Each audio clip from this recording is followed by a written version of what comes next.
Here is Дэژên, the porcelain capital of China, where a tradition of ceramic craftsmanship has thrived for over 2,000 years.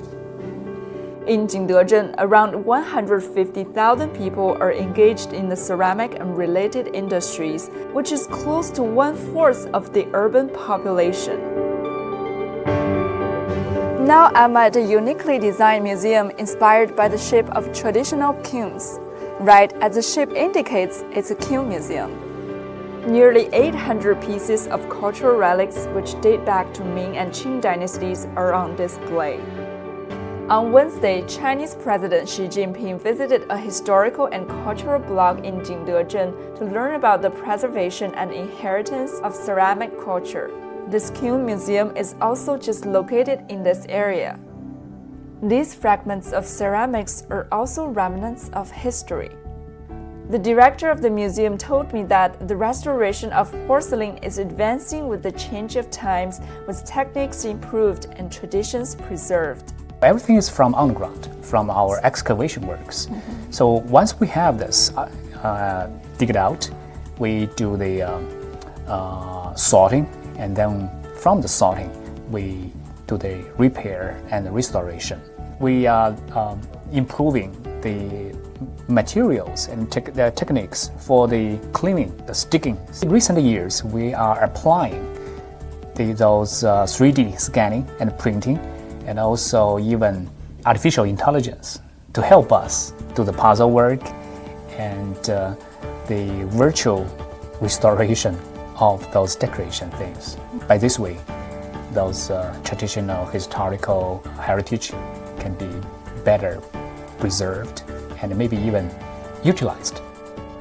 Дэژên porcelain was so exquisite that it was described as being as white as jade, as bright as a mirror, as thin as paper, with a sound as clear as a bell.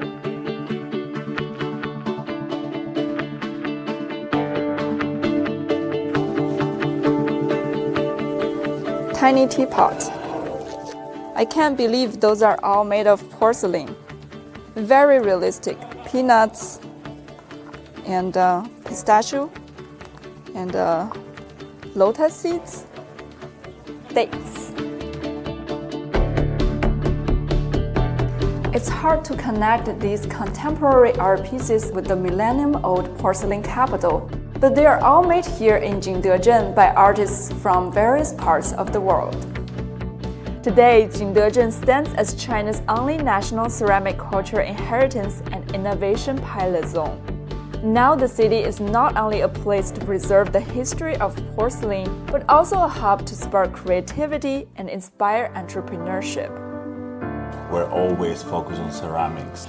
So Дэژên provides an environment. There is a lot of young studios. It makes it easy for some artists that do some ceramics here. And there is certain institutions that keep on this culture of ceramics, no? That make it all alive. Дэژên reached a point that goes beyond porcelain, I think.